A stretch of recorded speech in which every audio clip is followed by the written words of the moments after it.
Chodesh Tov, and of course Chanukah Sameach, a Freilich Chanukah. On the agenda for today are some of the issues of Hadlakas Ner Chanukah during this pandemic, especially for those who are davening outside the homes in a temporary Beis HaKnesses, and what would be the halach in terms of Hadlaka in that area. Or, for example, we'll discuss the Chatzer, if there's an entranceway into the building, let's say an apartment building, for example. What about setting up Hadlaka there if there's a minyan out there in the Chatzer? That's one aspect that we want to cover today. Number two, various issues that came up in tefillah, in davening, when you're davening outside, and now that the rains are coming very heavy, snow, very difficult conditions. What's the law as far as speeding up the davening is concerned? What are the absolute critical necessities of a tzibur? What do we have to have in terms of chazor hashatz? What do we do with kriyas haTorah? We can't allow the Torah, the Sefer Torah, to get wet in the rain. And of course, tefillin is going to be the same kind of an issue. But I'd like to dedicate the bulk of this year, if possible, which will be third on our agenda, and that is to Hatzala. The Hatzala, first responders, and their responsibility in the case of Corona to perhaps expose themselves to some element of danger. Are they allowed to? Are they not allowed to? Are they obligated to? And are there special dinim in halacha that apply only to Hatzala people or other people who are in that position of responsibility? So having given that little introduction, as I am wont to do in terms of our hope and our agenda for the day, let's begin with the issue of Chanukah candles outside in a place where we're davening in a tzibur, and a tshuva of Rav Zelig Weiss, Rav Osher Zelig Weiss. And as always, I like to thank David for circulating the Maramakomos. He begins with an overview of approximately 5 different shitos as to why this tradition, this minhag of lighting in a Beis HaKnesses evolved. He claims historically it is not a custom that dates back to the Talmud, but rather relatively late during the period of the Rishonim. And he lists a number of Rishonim who have codified this minhag. One of the Rishonim is not excited about this minhag because people made a bracha, and we have a principle that ein mevarchim ala minhag, which is an issue that has to be addressed. How could it be that with regard to this custom of lighting candles on Chanukah in the Beis HaKnesses, we recite with a bracha? Moreover, the Shulchan Aruch himself, when he codifies this minhag, he writes madlikim umevarchim, which seems antithetical to his position. For example, Hallel on Rosh Chodesh, the Mechaber omits a bracha because Hallel on Rosh Chodesh is only a minhag. And yet, with regard to this minhag of lighting candles in a Beis HaKnesses, he, so to speak, overrides the general rule of ein mevarchim ala minhag and insists that we recite a bracha. But what's this all about? Why would the Rishonim come up with a new minhag and yet a bracha on that minhag to boot? So on the second page of this tshuva, he quotes the following 5 reasons for the lighting in the Beis HaKnesses. Number 1, the Beis Yosef has a particular text of the kolbo. We don't have exactly that text. And in that text, mevarchim al ner Chanukah beBeis HaKnesses mishum orchiv sheboy michutz le'ir ve'en lehem heichon lahadlik. Apparently, at the time of the Rishonim, and we know this from Kiddush on Friday night, it was quite common for guests who were traveling through the town and they were not at home. They didn't have the possibility of lighting Ner Chanukah. Now, even though the halach is quite clear that Ner Yishu Beso, that you need a bias for Ner Chanukah, but nevertheless, they used to very often stay over in the shul. That was the place where they had quarters for guests, and therefore that was considered on a temporary basis their bias. For the sake of the Orchim, we want to make sure that we can institutionalize this so that with this frequency of guests who don't have a place to fulfill their mitzvah, we're going to establish that we recite a bracha and we light candles in the Beis HaKnesses. Now, we have such an institution with regard to Kiddush.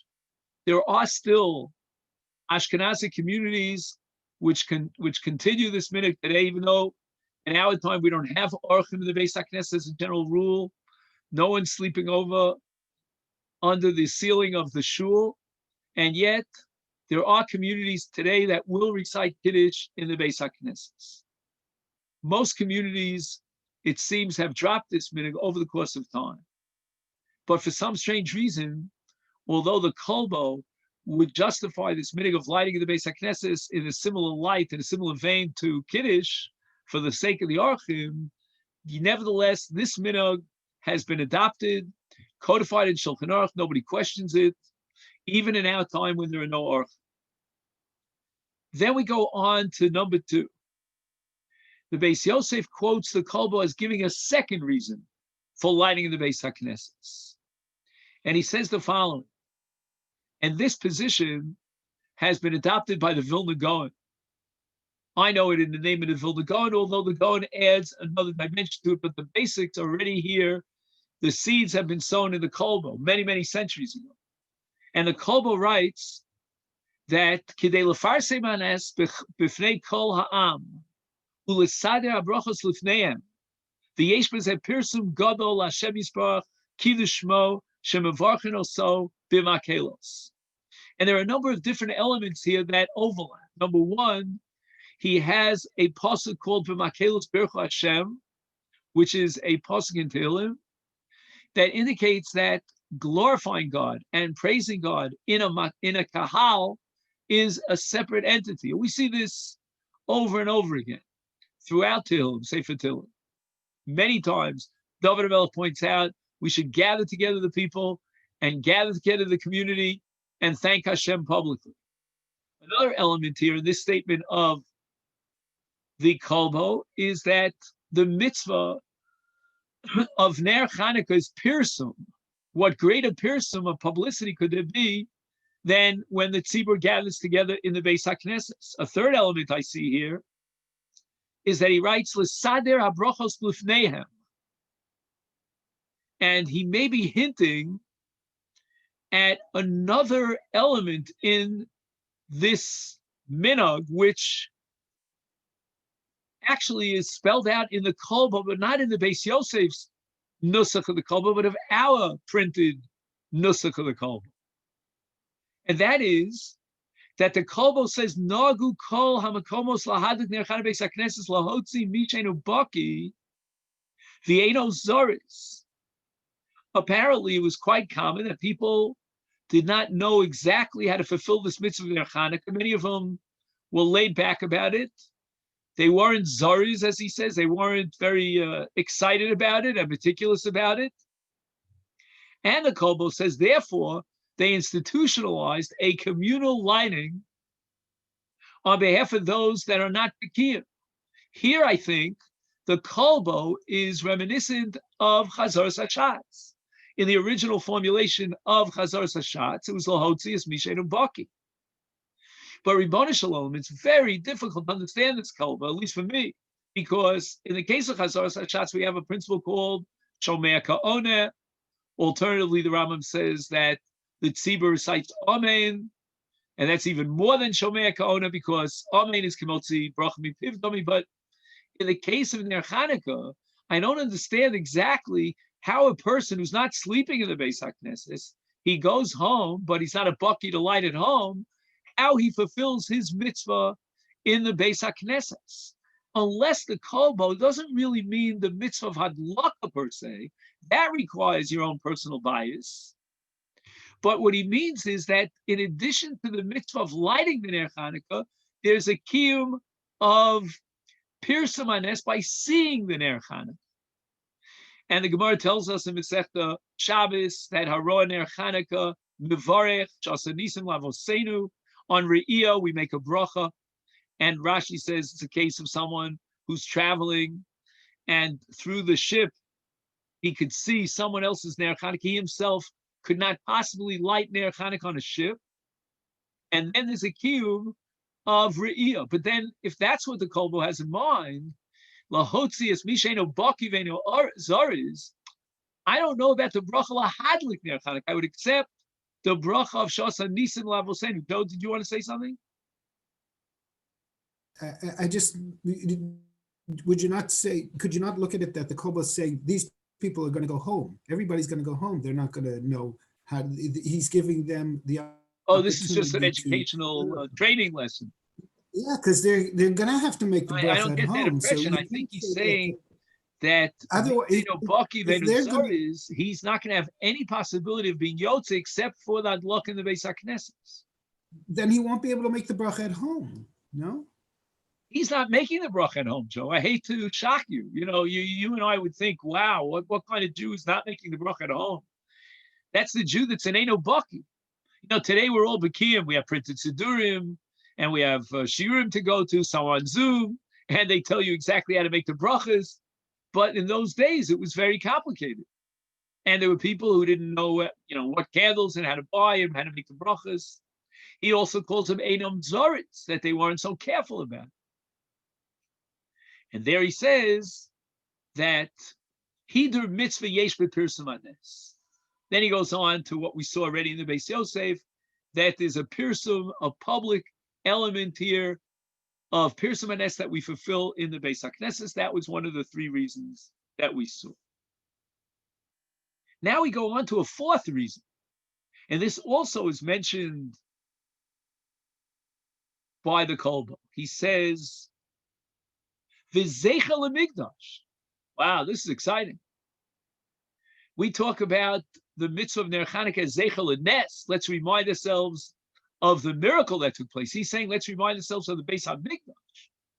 And there was a mitzvah balos chasaneros to light the candles of the Beis HaMikdash. Zeicha to that mitzvah, says the Kolbo, we light the candles in the Beis HaKnesses. Moreover, the lighting should be on Tzad Darom, on the southern side of the Beis HaKnesses, which is very unusual. But that's, again, a replication of what went on in the Beis HaMikdash. The menorah was on the south side of the Heichal. Now, let's add another element into the equation, and that's the Vilna Gaon. The Vilna Gaon says that not only is it a pirsum hanes, but we need a tzibur. Therefore, the Gaon says that we have to wait till after Mincha. We've all davened Mincha together. We're anticipating davening Ma'ariv, and in between, we're going to light the Ner Chanukah. He has a tshuva of the Rivash, who lived about 6 centuries ago. The Rivash writes, "Haminag hazel lahadlik beis hakneses minag vatikin hu." Apparently, it was already centuries and centuries old, and he says, he says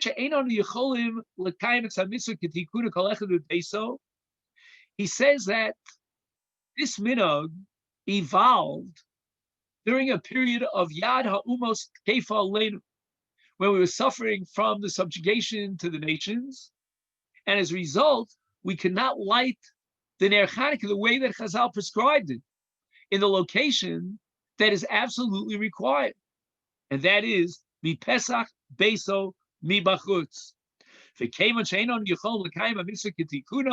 In our time, because of the anti-Semitism, we cannot fulfill this mitzvah the way we should.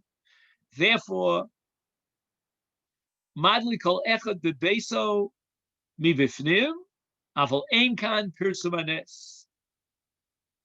Ki im bebeis hakneses efu shenhigu lahadlik bebeis hakneses pirsum hanes. You get the impression from the Rivash, and don't quote me on this because I'll deny I ever said it, that the Rivash was of the opinion that they did not make a bracha when they lit candles at home. because that's not the mitzvah kitikuna. However, when they got to the Beis HaKnesses, there was a real, genuine persimanes, and they weren't afraid of the gzeros of the umos yadam tkeifal leinu, and that's where they made the bracha. And this turns all of Ner Chanukah upside down and inside out. We would say that the mitzvah Ner Chanukah we fulfill kol echad b'beiso, but the Beis HaKnesses is a cherry on top. That's an additional element, perhaps the persimanes, zeichel hamikdash, lotzias ha'archim. But the Rivash seems to be switching it all around. And the Ikar mitzvah is in the Beis HaKnesses. A very far-reaching chiddush of the Rivash. The Sefer Manig adds another little element to the equation, and that's the Chashmonaim. That since the Chashmonaim were able to purify the Beis HaMikdash, our Beis HaKnesses is the Migdash Ma'at, and the Neros, which they were able to find, the Pachshemen, Tohar, etc., we light the candles Zecher to that in the Beis HaKnesses, which has the status of a Migdash Ma'at. Says Rav Weiss, Shlita, Nirol Aniyas Daiti, the Kol She'ena Beis HaKnesses. There's no minhag to gather together 10 people and light Ner Chanukah. Again, I'm not going to undermine other schools of thought that have their own tradition, their own poskim. I think, Joe, you mentioned Chabad last time, if I'm not corrected, or somebody mentioned it, that they light on the lawn of the White House and so forth. So I'm not getting into this because right now we're studying Rav Weiss, and he says, Kol she'enu beis haknesses, af shemispalim sham b'ofen kavua. They are davening there 3 times a day. Ein lahadlik b'bracha. You want to light? Gezund behei, but not with a bracha. Because this whole minhag, he says, is a minhag mechudash. And as I indicated at the beginning, there were Rishonim who are opposed to this minhag. How can we allow you to make a bracha on a minhag? And this is not a minhag that takes back to the Talmud. It's Eilacha Bo'al B'chidusha.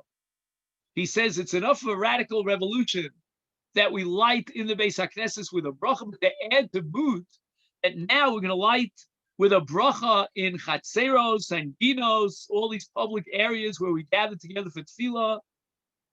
Ein lahadlik b'bracha. Certainly, we should omit a bracha. Kol she'enu beis knesses is then we don't light there. However, he says that if you have a situation of a Beis HaKnesses with a chazan who sleeps in the Beis HaKnesses, again, that's quite rare in our day, but Lu Yitzuyer, then he says that the chazan should light and make a bracha even if he's out in this kind of situation. And he goes on, and he goes through all these 5 explanations, and he says that's why they don't apply to our Beis HaKnesses. Now, in the next tshuva, also related to Chanukah, he describes an individual who is quarantined alone in his house. And in past years, he would gather together his family members for lighting candles. But now, because of this machla, it's impossible to gather together others. He does not have a window in this case that faces Rosh Hashanah. Therefore, lo yira ish esne rosa. No one will see his candles except for himself. And he wants to know, can he make a bracha on a situation where there's no one there to see the candles? He quotes the Rambam based on the Gemara in Babel Lika. The Gemara says, "Achekolso regel ben ashuk," and the Rambam says, "Perik Dalet Alocha Hey Milchus Chanukah im Kfar Kolso regel ben ashuk." There's no one there out in the streets. V'lo hidlik shuveinu madlik. He cannot light the candles. Again, the Torah disagrees. But nevertheless, the Rambam is absolutely outspoken. There is no possibility of lighting Ner Chanukah if there's no one to see your Ner. The Beis Yosef says that since the Torah disagrees with the Rambam, it becomes a sfekel adina, and the implication of the Beis Yosef is that he should not make a bracha because of the Rambam Shita, although the Torah would allow you to make a bracha even if no one sees it except for yourself. The Chayyim Paskins, Shachach ohizid v'lo hidlik im shkias hachama madlik v'holech at shetichla regel ben hashuk shu kamo chatzi shal liachar tzeis hakol chavim ve'ika bazeh persumei nisa. There are two premises here in the Chayyim. Number one, during that half-hour period after tzeis hakol chavim, you can have pirsum hanes. And number two, he's assuming that there's a window. And people for that half hour after Tzeis HaKol Chavim could see through the window, they'll see you in their Chanukah. But then he writes, Kol zeh bismanenu, bismanehem, shahoyu madlikim achutz. The Kemen shekvar kol regel merashuk ein kan heker, aval udidan shemadlikim bifnim. He says, b'di'eved, if b'nei beso on the urim, they're awake, yochol lahadlik ulevarech. Aval im kvar yeshenim, ein levarech. To a large extent, the Chayei Adam, to our surprise, is a reflection of the Rambam Shita, not the Torah. The Torah would argue that, all right, the members of your family went to sleep, you'll see the Ner Chanukah, that's sufficient. Whereas the Rambam says, no, if there's no pirsum hanes to anyone but yourself, it's not a mitzvah, you don't make a bracha. And the Chayei Adam says, well, you can wake up the members of your family if they're around, but if you have no family, the Chayei Adam strongly believes you should not be making a bracha on Adlokas Ner Chanukah. So the Shoel, who addresses his question to Rav Weiss, asks the following: Ha'im yochol lischaber lizum v'yeladov umiktas makira v'chaverav yiruhu bezum v'yekayim b'kach ner Chanukah im persumei nisa. So that even though the Beis Yosef, because of the Rambam Shita and Safek Brachas Lahakir, will advocate that we omit the bracha if there's no one there to see the Ner, can we obviate that problem with modern technology? If people could watch him over Zoom and see him make the bracha and light the Ner Chanukah, so that the Pirsum Hanes now is through Zoom. And you and I would have said intuitively, what's the difference between Pirsum Hanes of people walking down the street and they see through your window, or Pirsum Hanes of people who see your adlaka over Zoom? And in fact, one could ostensibly argue that Zoom is even a greater Pirsum Nisa than somebody walking down the street. First of all, it's definite. Secondly, it's crystal clear if the technology works. So what should be the problem? And in this tshuva, Rav Weiss goes through a lot of different svaras back and forth, proving that the mitzvah is zecher l'nes with a pirsum hanes. And he says, nira pashut, he says, just let me fast forward for a moment towards the end of the tshuva. He says, "Kol davar shetarch asara mishum davi davar shel kedusha I efshal litzarfam al yedei zu." He says that I would make a distinction between, let's say, Kriyas HaTorah, which requires asara, and if 10 people are watching me read the Torah over Zoom, that would not be a kiyum of Kriyas HaTorah, because Zoom cannot replace a tzibur, and a davar shel kedusha requires a tzibur. But in the case of Birchas HaGomel, for example, my opinion, says Rav Weiss, is that it's not a davar shel kedusha. It only requires asara because of the pasuk b'makelos bircha Hashem, that we want to have a pirsum of the great miracle that transpired in the 4 cases of Birchas HaGomel, and therefore he thinks that you can get 10 people together for the pirsum of Birchas HaGomel over Zoom in technological ways. So now let's ask the simple question. What is the requirement of having others see your ner in the case of Hanukkah. It's certainly not a davar sheb'kedusha. We don't require asara. Maybe in the Beis HaKnesses we do, but not in the privacy of my home. Ela mishum davi inyan shel pirsum, that we need to be mefarsen. He says, if that be the case, then pirsum anes, in the case of Ner Chanukah, it's similar to the pirsum of Birkas HaGomel, and just like in the case of HaGomel, if through technological means we could publicize the bracha, so too, if we can publicize the adlaka, that becomes a pirsum anes. Now, before we go on, I mentioned to you at the outset that because of tefillah outside the Beis HaKnesses, given the difficult challenges that we face with weather conditions, especially things like rain, cold, we may have to find methods, ways of shortening the davening.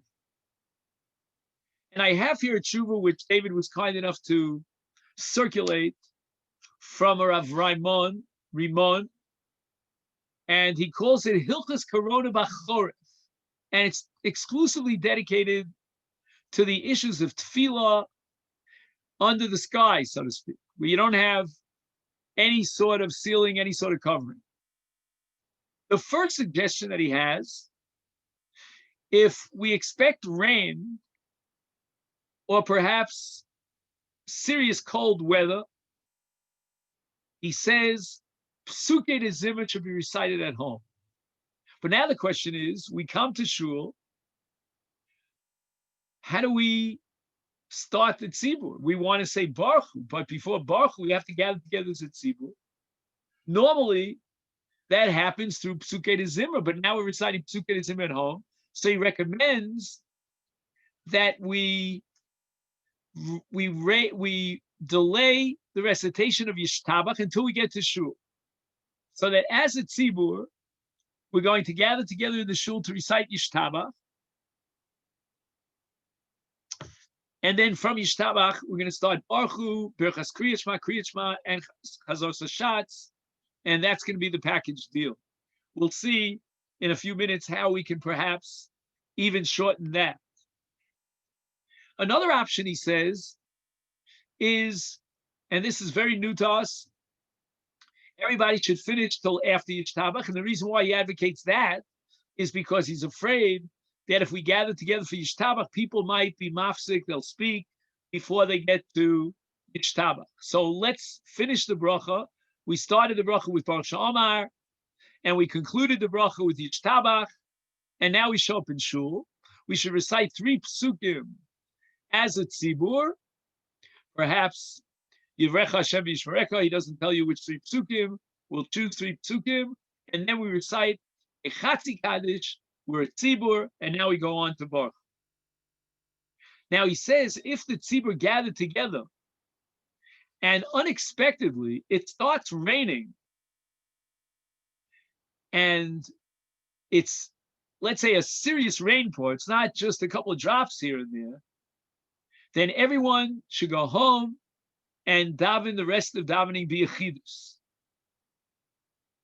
And he says that if it's only a tiftuf, as he calls it, it's just a drizzle, but we're afraid that it's going to get stronger and stronger, he says then the shliach tzibur and the tzibur should recite the following 3. Number 1, Baruch She'amar. Number 2, Ashrei. And number 3, Yishtabach.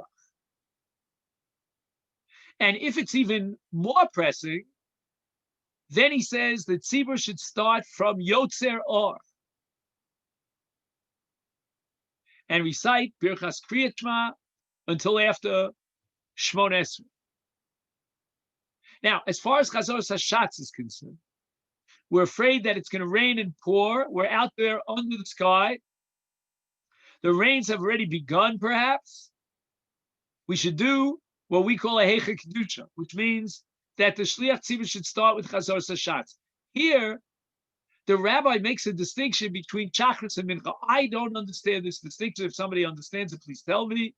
He says that with regard to Shachris, we should start with the shots, word for word together with the shots, and then we answer to Kedusha. After that, we're quiet. He says that if the tzibur would like to recite Modim out loud, the Chazan should recite Modim out loud. He says that in Eretz Yisrael, he would advocate that because then, right after Modim, we would have Birchas Kohanim. Again, this is all assuming we could pull this off. It's not raining heavily.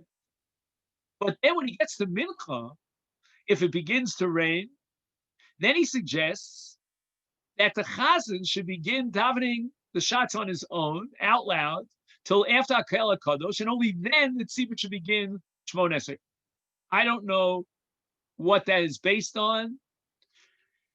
I can just testify that 3 times a week, I don't know how many weeks a year, when we finished the shir with Rav Soloveitchik, we had Mincha, a Chatzi, Kaddish, and we all started Mincha together, Shmon Esrei together with the shots. But he says in Mincha, we wait till the shots reaches Akel HaKadosh.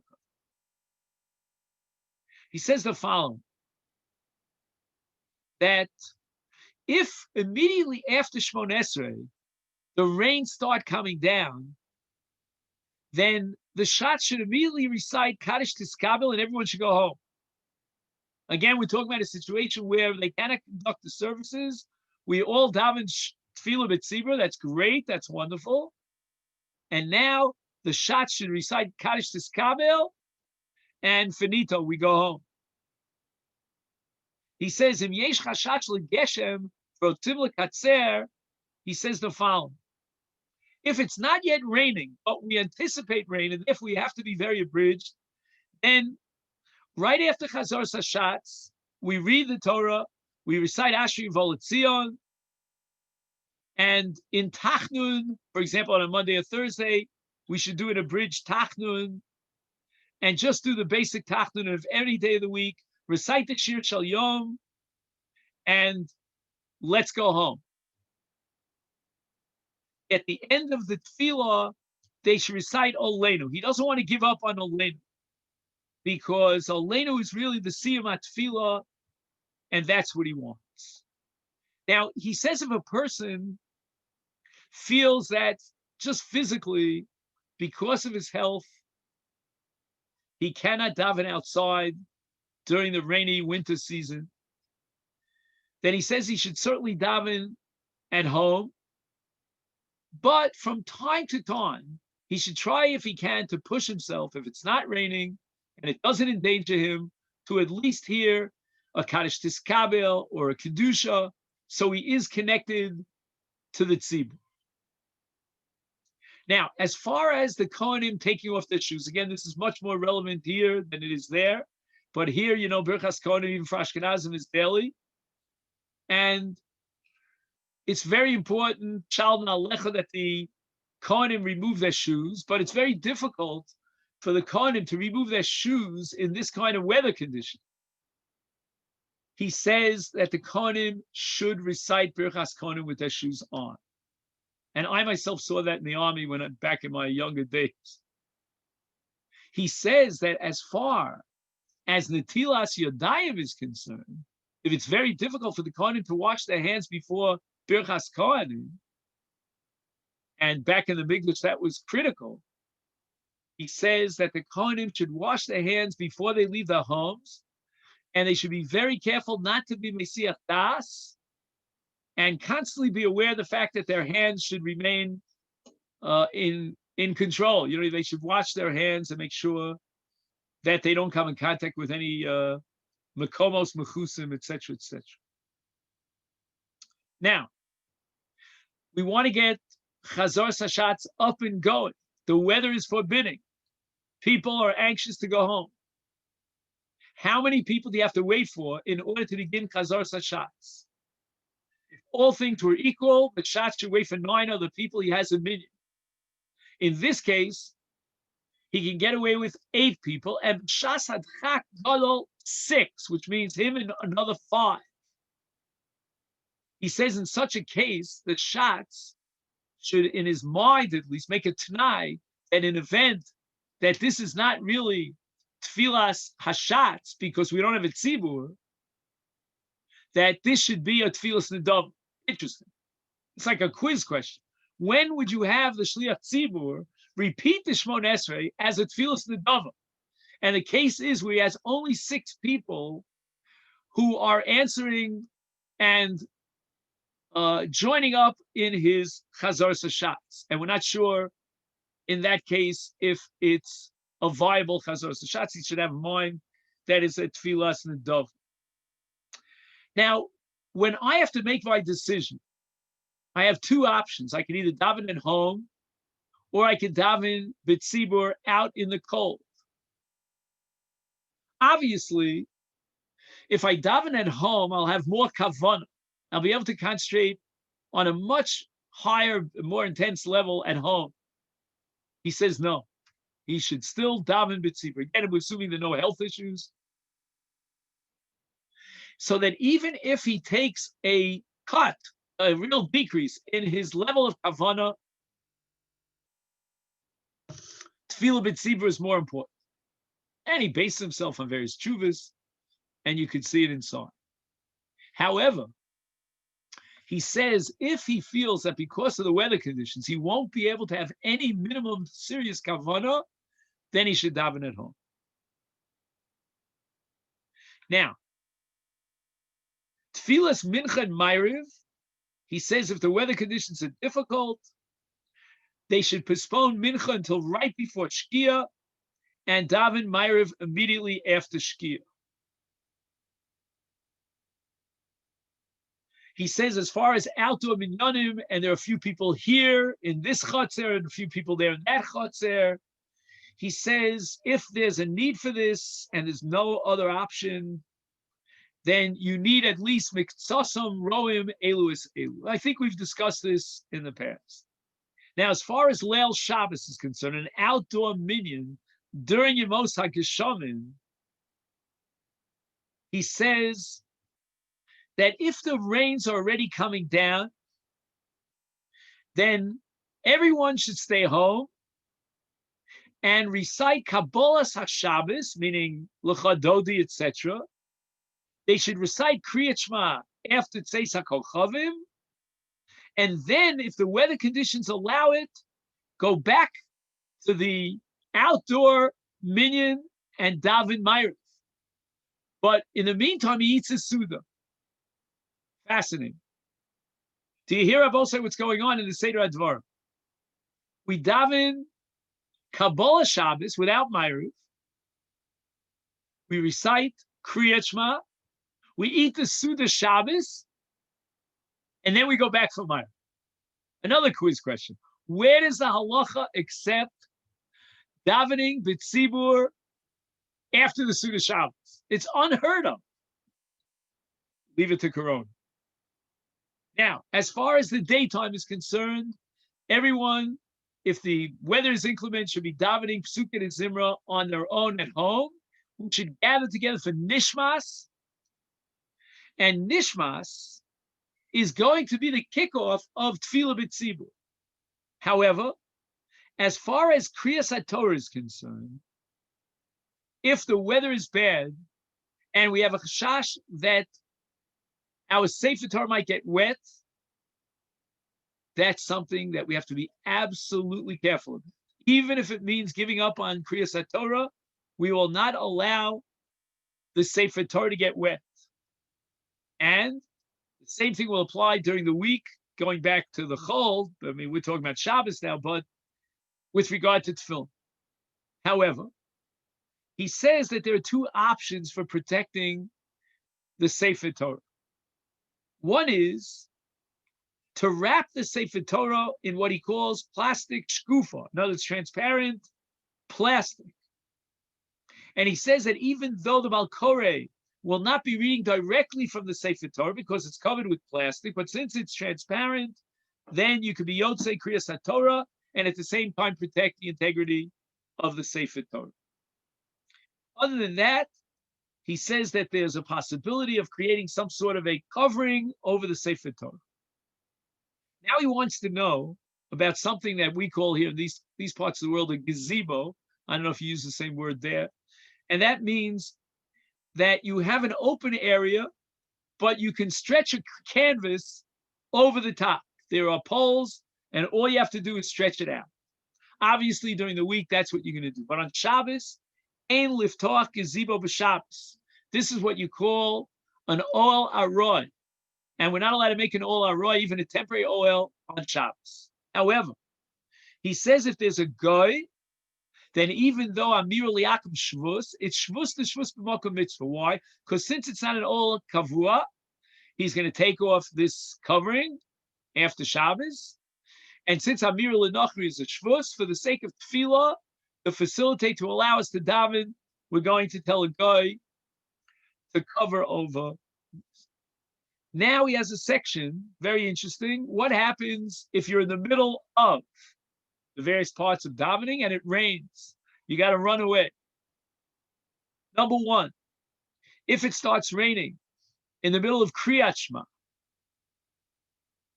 he says, based on the Shulchan Aruch, he should stop. And when he gets to a dry area, he should complete Kriyat Shema wherever he's up to.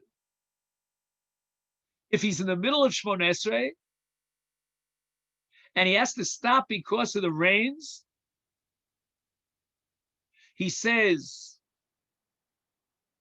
Im avru ad shalosh or arba dakot, mamshich mimokom sheposak. He says that if his hefsek was 3 to 4 minutes until he found a place where he was able to continue Shmon Esrei, he'll pick up where he left off. He has to be very careful not to speak, not to be Mesiach Das. But if he says that 3 or 4 minutes went by from the time that he had to stop davening because of the rains, and even if he has a suffix about it, then perhaps he should chozel l'rosh. At the end of the day, he paskins that if he has a suffix about it, he doesn't have to go back to the beginning of Shmon Esrei. He could pick up where he left off, but you could see he's not so comfortable with that. Now, in the middle of Chazar Sashatz, there's a downpour. And he says that the Shliach Tzibur, if he can gather together the Tzibur in another location without a great hefsek, then he can continue Chazar Sashatz from where he left off. And if need be, the people have to go spread around, go back home. That's where he's going to stop in the middle of Chazar Sashatz. In the middle of Kriyas HaTorah, the rains start coming down. He should be golel the Sefer Torah as fast as possible, even in the middle of a pasuk, because as we said before, what's primary and critical is that we protect the Sefer Torah. And therefore, he says that in such a case, the Ole who was called up to the Torah should make a bracha achro to make the second bracha if they already read 3 psukim, which is a minimum. And that's what we have to do. If possible, again, if we have those nylon plastic coverings and we can protect the Sefer Torah, that's what we should be doing, and we continue with Kriyas HaTorah. Like Rav Weiss, he addresses the question of Hadlakas Neros Chanukah in this area where we're davening outside, if the weather permits. He says that if there's a minyan in the chotzer, in the entranceway into a large apartment building, he says that there should be a rotation system. On each night of Chanukah, one person who lives in the building should postpone his hadlaka, and instead of lighting in his house, he should light out there in the chotzer with a bracha, even though it's not a Beis HaKnesses, but in order to enhance his kiyum of Pirsum Hanes. Then he goes home and lights at home without a bracha. If that's impossible, he says, Im haminyan miskayim chavua u'mesudar. Okay, so he has so far 2 conditions.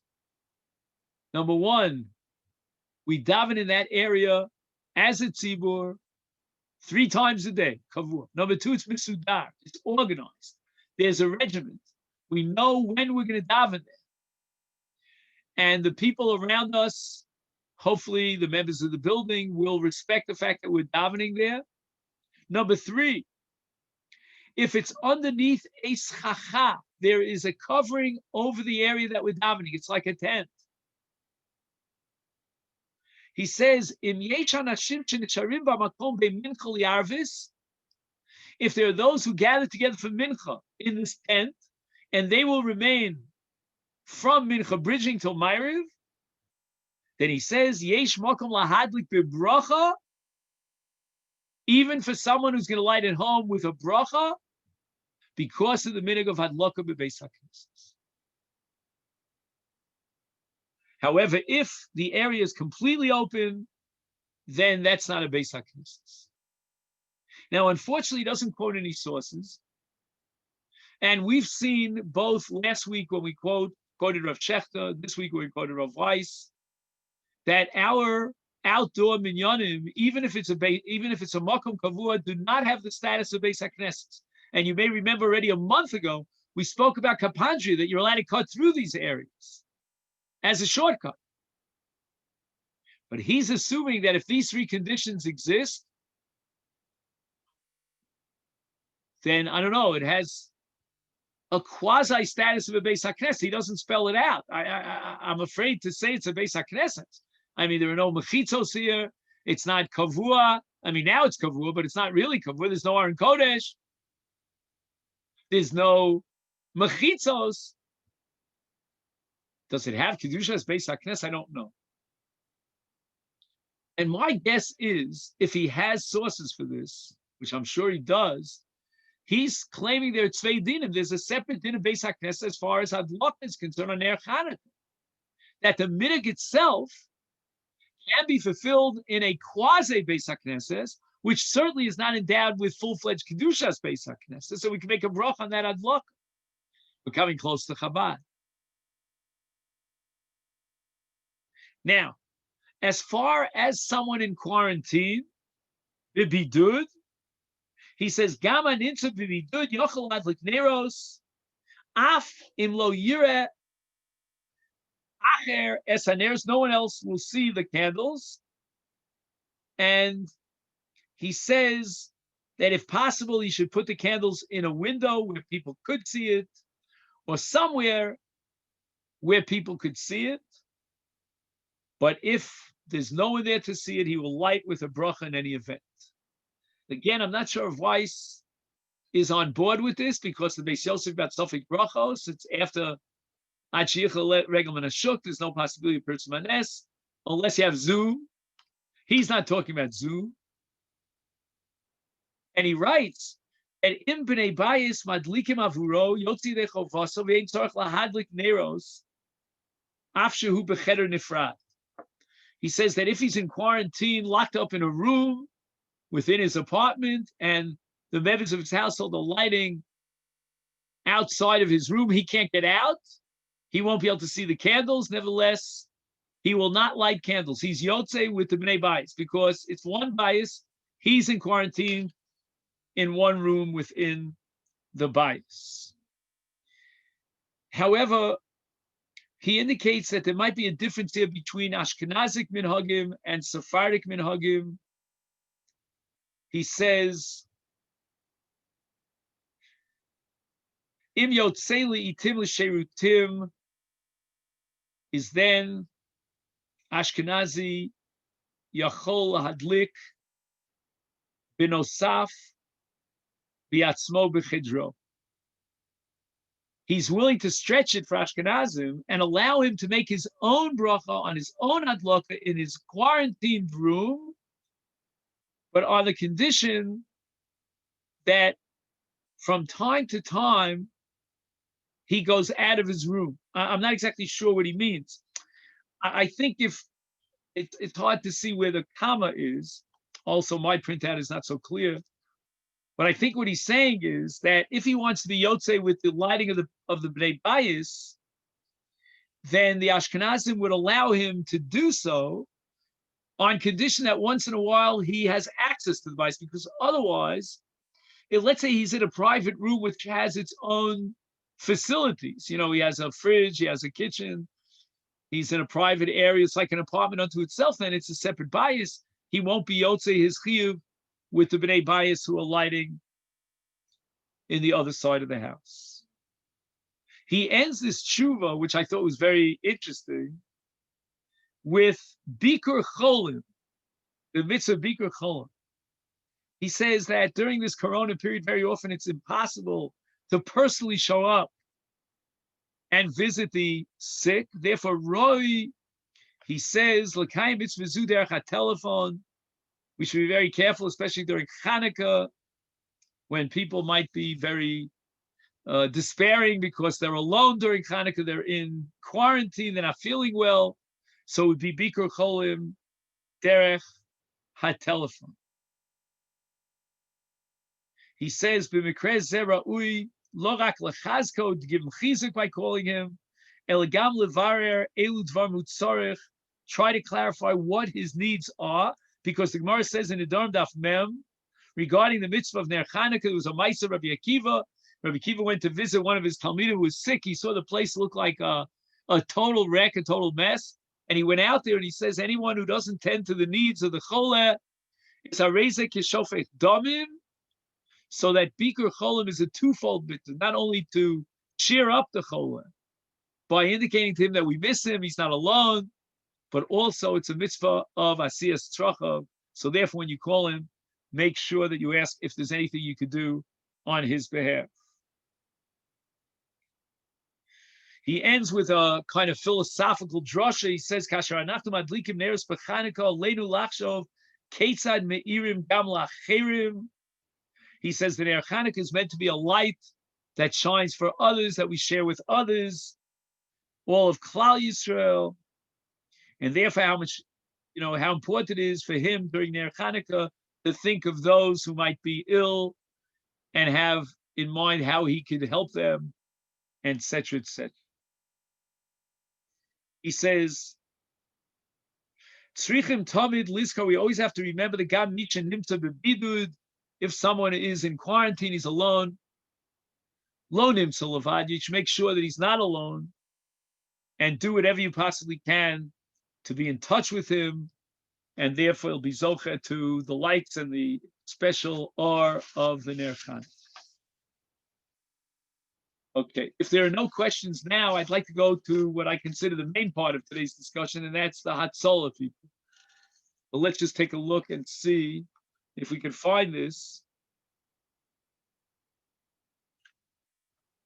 I was thinking, by the way, of doing what's called screen sharing so that we could follow the text together. But then I realized that because of my limited skills as a photographer, the text is not so clear.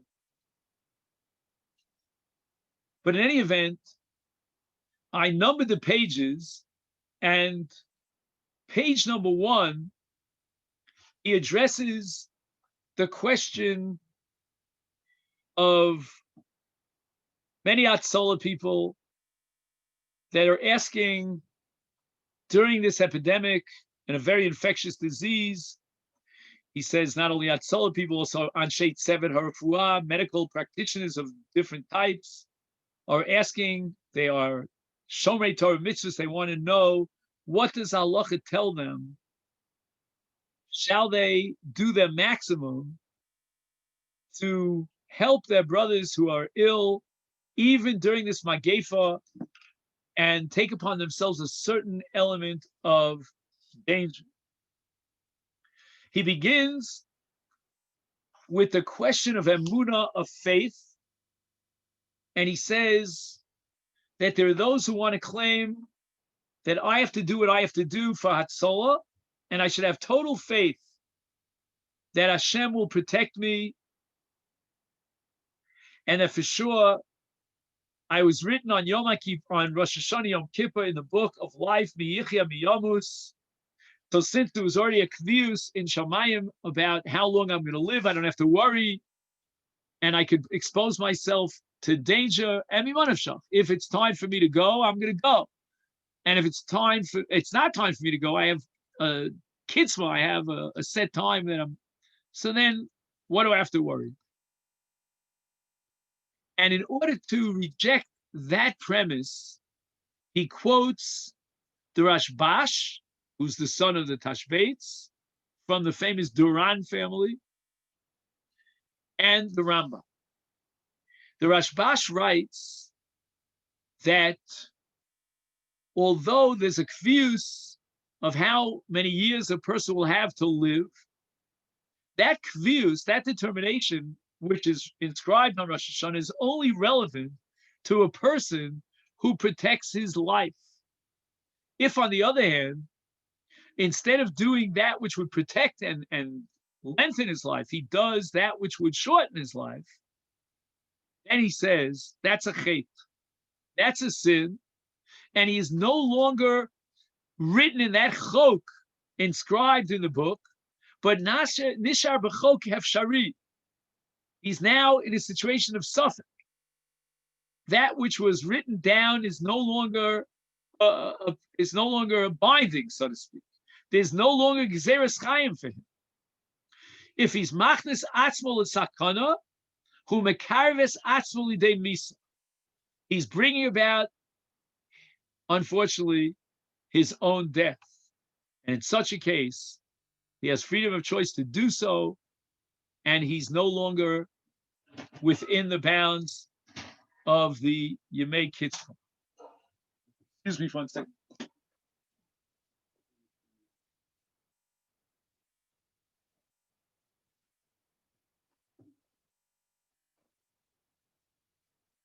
Okay.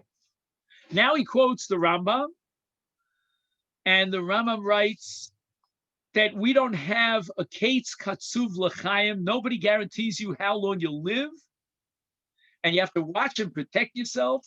Otherwise, the pagayim out there, the dangers that lurk in the shadows, and the Rambam actually brings many proofs. We mentioned this last week, the mitzvah of makeh. No one's guaranteed that they're not going to fall off a high roof if there's no makeh around the roof. The mitzvah of ir miklat, where the rotzach b'shogeg has to protect himself from the gol adam. That mitzvah, again, presupposes that we have to take into consideration all nezikin and be marchik as a nezikin. We also have the parsha of ma'orchei hamilchama, that those who might endanger their lives as they go into battle, right, the Kohen Mashuach Milchama will send them home. All these really support what we saw in the Rashbash, that although there's a kitzvah min hashamayim, how long we're going to live, nevertheless, it's bidei adam. A person has the ability, the freedom of choice, to be mafkia, to take himself out of that kitzvah and to speed up, unfortunately, his demise. And therefore, the Ramah in Yoredei Siman Kuf Tes Zayin codifies yesh li adam livrach min ha'ir kishedever ba'ir. If there's an infectious disease, some sort of plague in the city, yesh lotzeis min ha'ir betchila v'lo b'sof. Don't delay it, don't procrastinate. V'kol zeh mishum sakana shomer nafsho yirchak mihem v'asu lismoch al hanes o l'sakei nafsho. A person cannot put himself into danger, and he cannot rely on divine intervention, supernatural miracles. Ein somchen al hanes. And what's interesting to me personally is that we don't see this as an issue in Emunah. We're not saying that because you are taking precautions and protecting yourself from Goyim and Izakin, that therefore you're lacking in Emunah. No. You are doing what the halacha requires of you. And to fall back on Emunah is a violation of Ein Somchen al hanes. Now again, are there people out there who are Somech al hanes? You and I know such people. But we're talking now pure halacha in the ideal way. How we impact on the man on the street to take these precautions, that's a different question. I'm not addressing that question.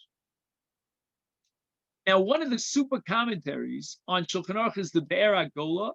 He writes that Nira l'nius daiti atam shezhira Torah al shmiras hanefesh he gives a little bit of a philosophical twist on why the Torah is so careful in demanding that we protect ourselves.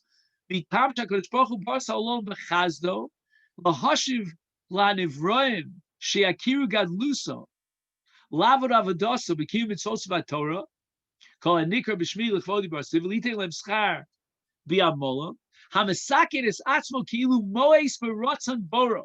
Very strong language. We are put in this world to fulfill God's will. He who endangers himself, he is considered moes b'rotzon habore. He finds the will of God to be repulsive for him. He doesn't want to serve Hashem. He wants to endanger his life. And as such, he doesn't really deserve any matan schar. His attitude of zilzul and efkerus will rob him of his merits. And therefore, it's a davar pashut that those who claim that HaKadosh Baruch Hu either gave him a gzera that'll live, or the opposite, this is shtus vehevel. This is absolutely against the Torah hashkaf. Ein lismoch al emunah, ein lismoch al nes. You're not allowed to expose yourself to danger. Now, what we're saying is that I don't own my own life. Like, for example, if a person wounds himself, he violates the lav d'oraisa pen Yosef. He can't say, well, it's my body.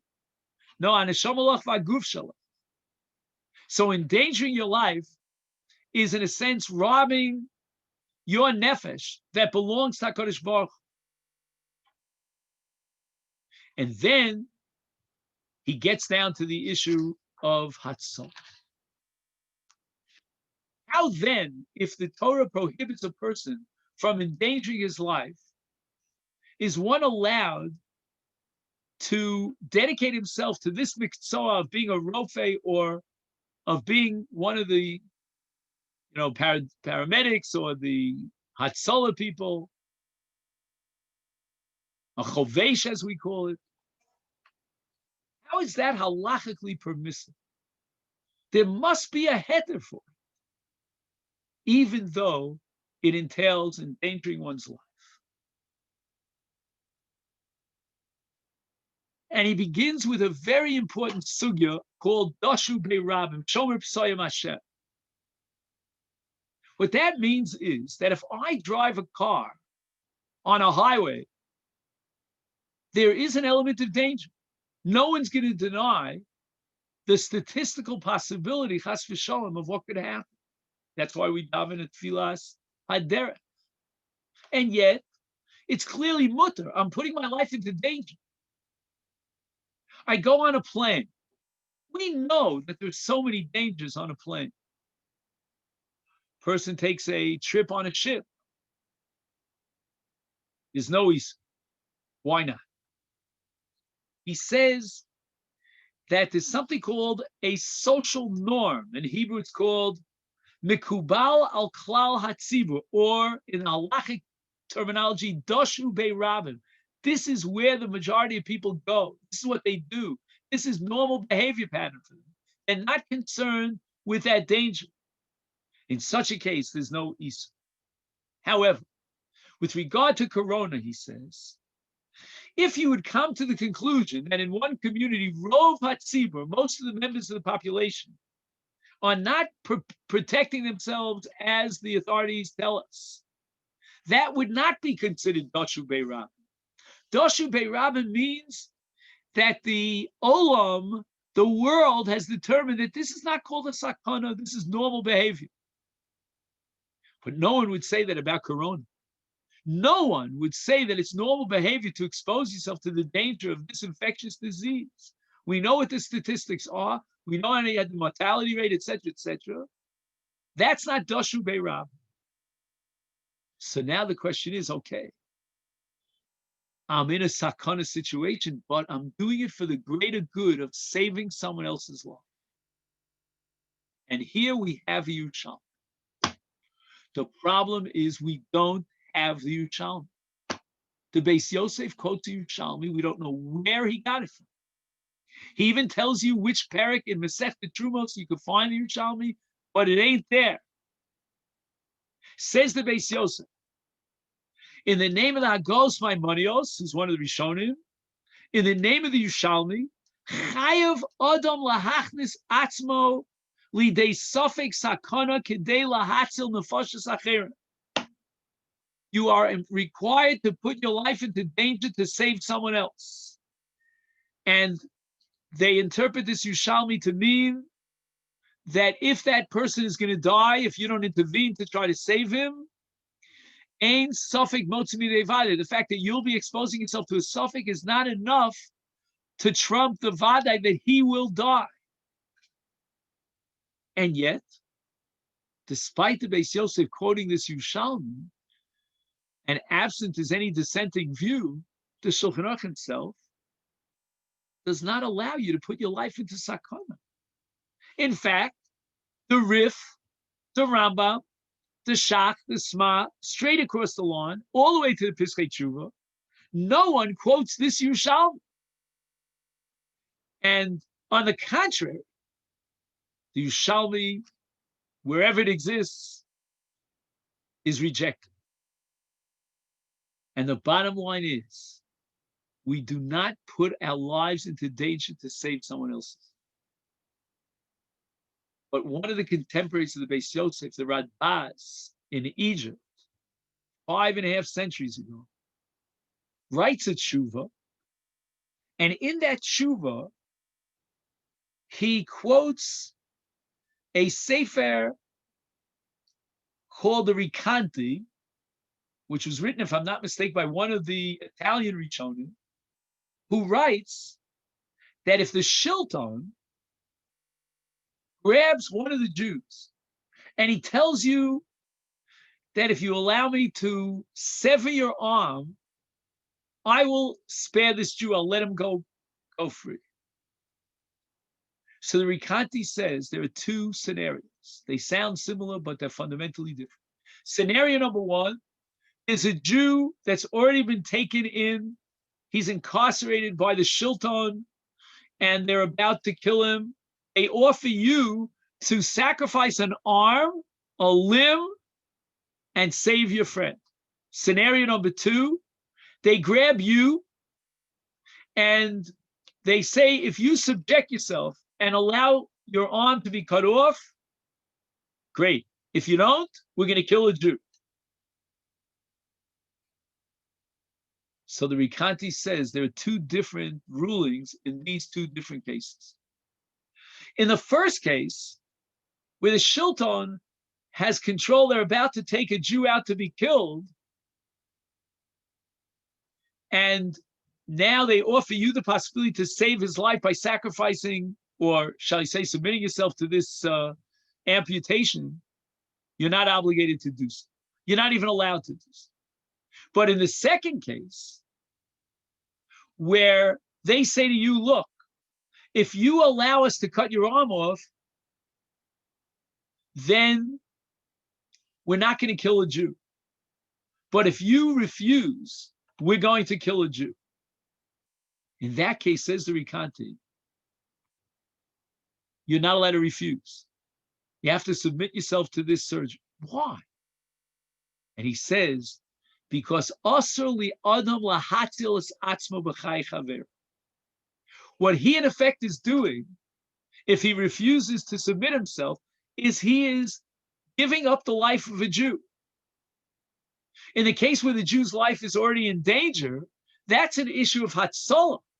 You don't have to endanger your life. Who knows what's going to happen if you submit yourself to this terrible amputation.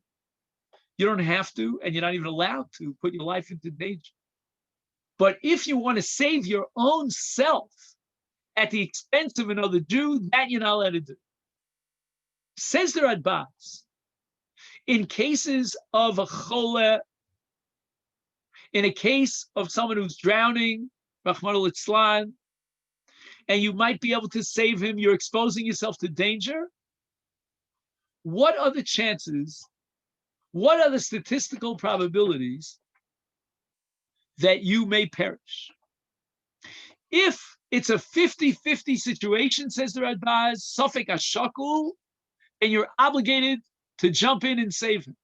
firefighters, professionals, lifesavers, Hatzala people, Siftei Refuah, all this fits into the Radbaz. You're obligated to do so because he's going to perish. The Radbaz is basically the first posek to codify la halacha, the Yerushalmi that was quoted by the Beis Yosef. But, says the Radbaz, if there's more than a 50% chance that you'll perish, then you're not allowed to expose yourself into danger. I have to tell you, Rabbosai, the poskim never accepted this Radbaz. The poskim say that even if there's a percentage of death, of danger, that might be significantly less than 50%, but it is a significant danger, then you don't put your life into danger. So again, according to Radbaz, if it's 50-50, I have to expose myself to danger to save him from a Vadai Misa. According to the poskim, we'll mention just as one example, the Tzitz Eliezer. There's also Rav Yoshev. Many poskim will say, the Igros Moshe, that if the Cheshbon Achuz is 50%, that's too high. It's got to be a much smaller percentage in order to you put your life into danger to sin. However, what is that percentage? If we evaluate the situation, we don't have a clear-cut answer to this question. How dangerous is danger? Certainly 50%, according to the poskim against the Radbaz, is too dangerous. And furthermore, why is it that we find various situations in which many of the best of our best, will endanger their lives to save others? He mentions 9/11. He speaks about the Binyana Ta'omim in New York, and he says that during that terror attack, there were Hatzala members who were not concerned about their life at all. They were mafkir themselves l'misa, and they went in to try to save anyone they could. What's the basis?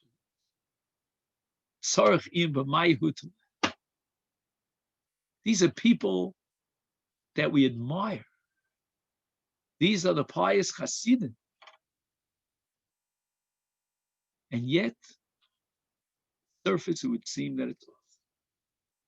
Quoting the Tzitz Eliezer, he says that there's a separate category called Memunim al Hatzibur. With this, we'll have to end the shir because it's late. In our part of the world, we have to light candles. Memunim al Hatzibur, yesh lem heter miyuchad liikanes lematzav shel sakana avur hatzalas b'nei ha'ir. And the Tzitz Eliezer compares it to the soldiers in David HaMelech's army when he went out to battle what's called the Milchemes Rishus, to expand the boundaries. That's when David HaMelech conquered Aram Sova, which today is called Syria. How were they allowed to do so? If it was a Milchemes Mitzvah, that's the nature of Milchama, you endanger your life. But a Milchemes Rishus, the answer is they are Memunim al Hatzibur. They represent Klal Yisrael. They are the duly elected soldiers on behalf of the Jewish army of David HaMelech. And Rabbosai, I have to tell you that I have no clue what this is all about. Where do we find anywhere in Halacha a concept called Memunim al Hatzibur? With all the respect to the Tzitz Eliezer, but Torah Hiva Lilmon and Itzara, I don't know where this comes from. At the end of this essay, he quotes Rav Zilberstein, who says that an 8% danger, which took place during an Ebola virus, and there were religious doctors that wanted to travel to Africa to administer medical help. Rofim Yehudim Ratzul Eredis L'Sham K'dei Lazar B'Tipul Cholim. The Ahmad, they evaluated the percentage of danger in that Ebola virus as 8%. says that Rav Zilberstein Paskin, they're not obligated to put their lives into danger to save others in an 8% danger. However, and with this we close, the Rav who's writing this says that during Corona, when the Hatzala people or any Sevet Refu'i are very careful and they protect themselves with all the gear and all the protection that the Ministry of Health requires, he believes that the risk is remote, it's less than 8%, and that's why if they wear the whole Masecha Kfafot, he gives you a whole list, and they follow the protocol, then he believes that even Rav Zilberstein, who lowers the percentage and he patters you up, you're not obligated to expose yourself to an 8% danger. Here, he believes that even Rav Zilberstein will certainly advocate in favor of the Hatzala people going in to save whatever they have to do for the protection of the lives of those who are ill with Corona. He concludes the Teshuvot by saying, Bevadai, for sure, the Hatzala people should not do anything that would endanger their lives. They should take all the precautions that they can. And Bevadai, he says, we give him a bracha, HaKadosh Baruch Hu, Yishmar es Elu, Sheshomer al Klal Yisrael. If we protect Klal Yisrael, then HaKadosh Baruch Hu protect us. Ubetnai, on the condition that they Shomer al Kol HaProtocol, L'Shmira, L'Fi Chok HaMedina, and these individuals who have a special responsibility because they are Memunim al Hatzibur, a concept which I'm not sure where it comes from, except from the Tzitz Eliezer. And therefore they have a chiyuv lahatzil nefashos, even though Shem Nichnosim Ktsas L'Sakona, there is an element of danger, no doubt about it. But HaKadosh Baruch Hu is going to protect those who protect his beloved people. Ken Yiratzon. Amen. I take this opportunity to wish everyone a wonderful Hanukkah and Chodesh Tov, a great Chodesh Teves. We should hear good news. Shenishma b'sorot tov. Shkoyach Rav. Thank you very much. Chodesh Tov. Can I ask you a question?